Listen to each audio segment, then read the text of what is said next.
Vous écoutez un podcast de EJR Radio, la radio pour tous.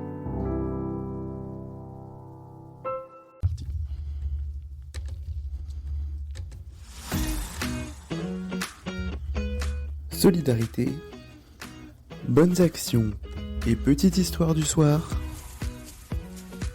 C'est la rubrique à brac de Pascal.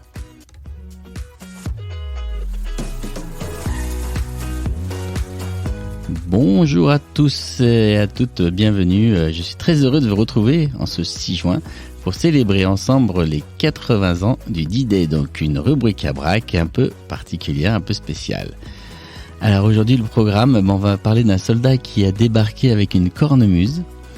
On va voir une femme qui a guidé les troupes alliées, le message codé qui a sauvé une ville et la petite histoire du soir. Bonsoir est une histoire vraie et actuelle qui nous parle de mariage. Allez, c'est parti. Le 6 juin 1944, des soldats américains, canadiens, britanniques, mais aussi quelques Français ont débarqué sur les côtes de Normandie.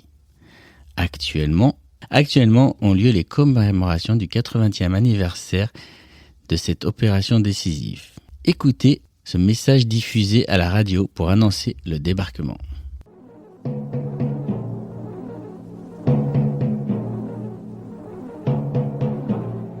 Ici Londres. Les Français parlent aux Français. Veuillez écouter tout d'abord quelques messages personnels. Les sanglots longs des violons de l'automne. Je répète, les sanglots longs des violons de l'automne blessent mon cœur d'une langueur monotone. Je répète, blessent mon cœur d'une langueur monotone.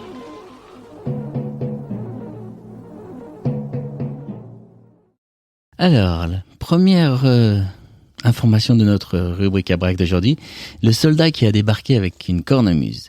Lors de ce débarquement, le caporal David Baird était un piper écossais qui a débarqué sur la plage de Normandie avec sa cornemuse.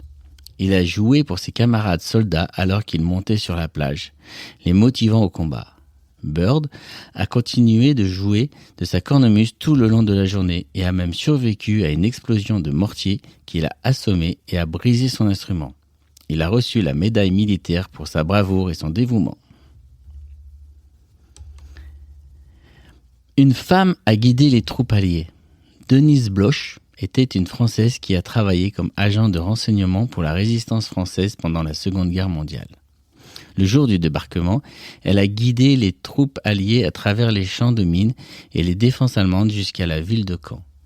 Bloch a été capturée par les Allemands peu après, mais elle a réussi à s'échapper et a continué à travailler pour la résistance jusqu'à la libération de la France.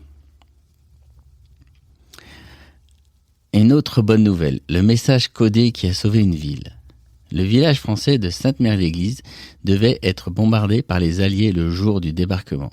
Cependant, un groupe de parachutistes américains a atterri dans le village et a pu envoyer un message codé à Londres pour annuler le bombardement.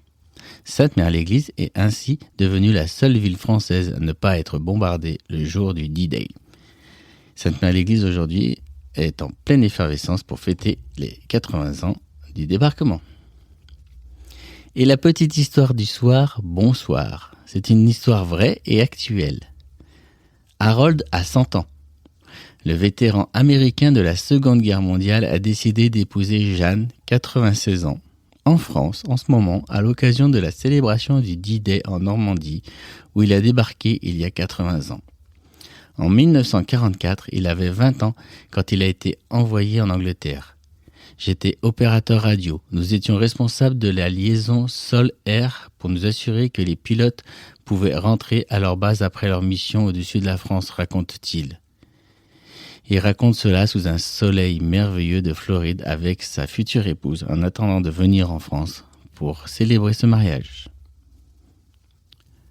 Aujourd'hui, nous qui vivons en pays libre, n'oublions pas tous ceux qui ont donné leur vie pour que nous puissions vivre.